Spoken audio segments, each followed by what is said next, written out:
Welcome to Crypto Unlocked. This is the channel where we make crypto simple, clear, and approachable for everyone.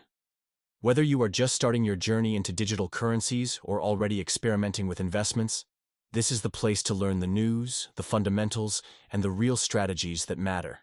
Our goal is to help you unlock the world of crypto one step at a time. If you are ready to build knowledge and confidence in this exciting new space, hit that subscribe button and join us.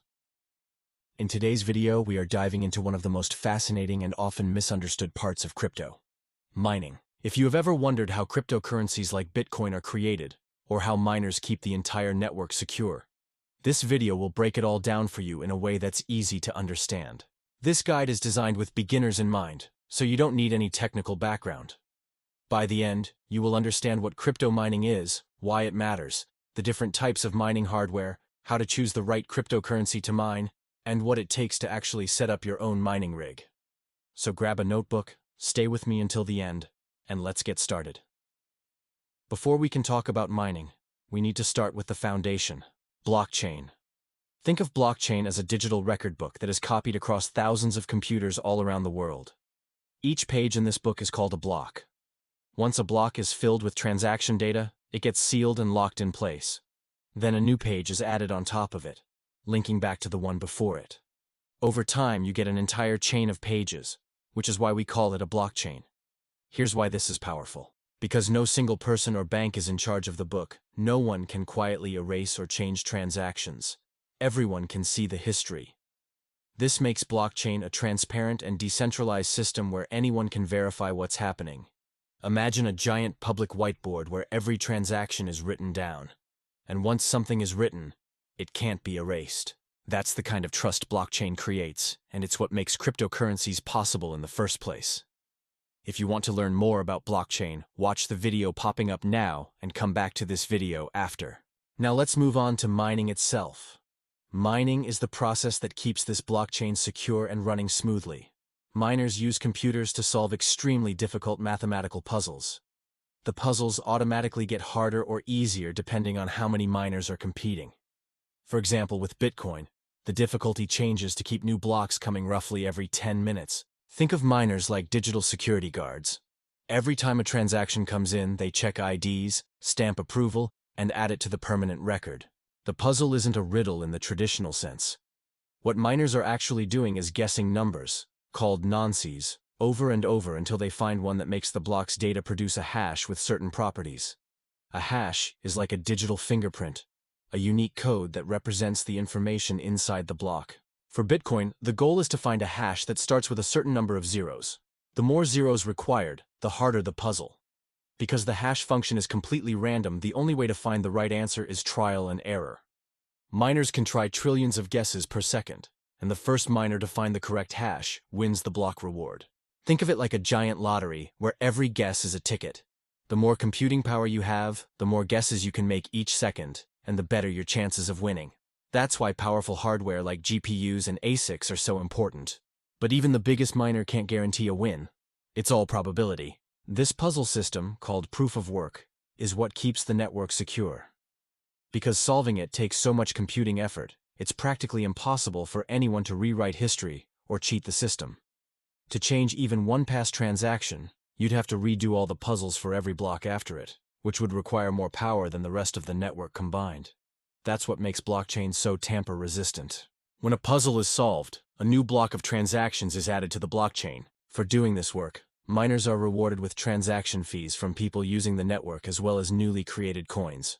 However, mining is not just about earning rewards. It is what ensures the network remains honest, secure, and resistant to hacks or fraud.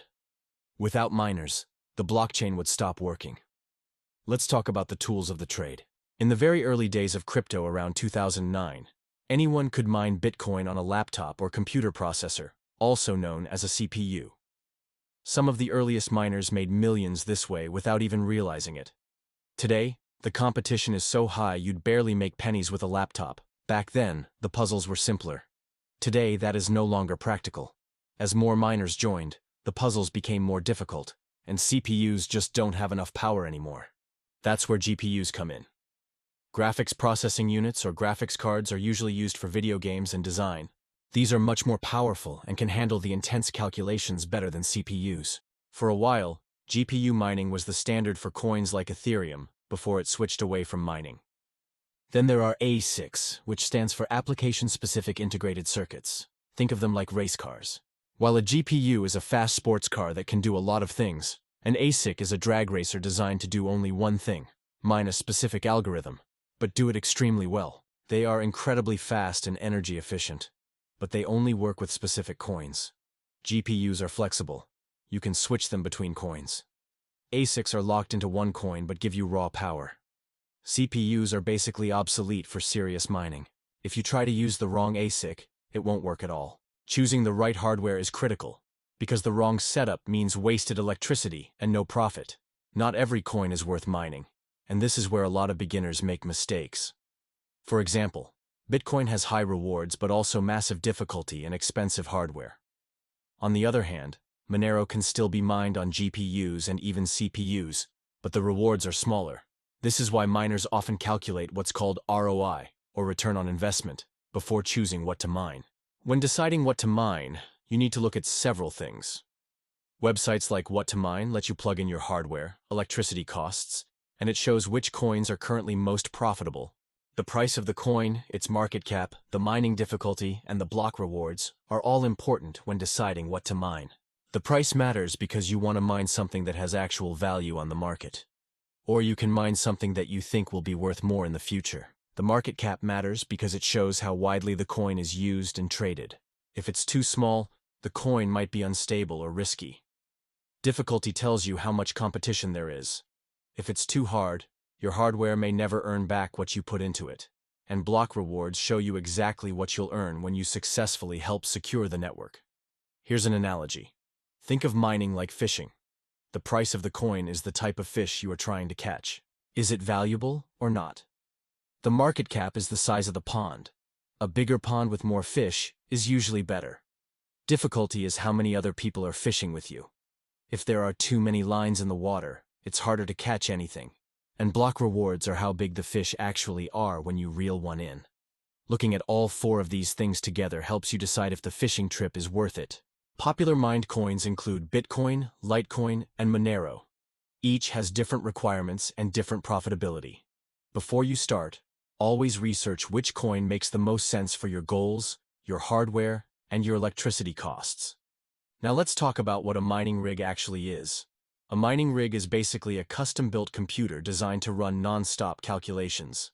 It usually includes multiple GPUs or ASICs, a motherboard and power supply, cooling systems to handle heat, and mining software installed on your operating system. Once it is set up, you will usually connect to a mining pool.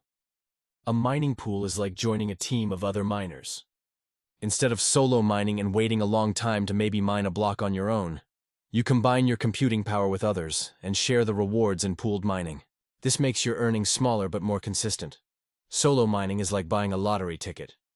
You might hit a jackpot someday, but odds are against you. Pool mining is like splitting tickets with a group. You win smaller amounts, but much more consistently. Crypto mining can be rewarding, but it is not as simple as plug and play.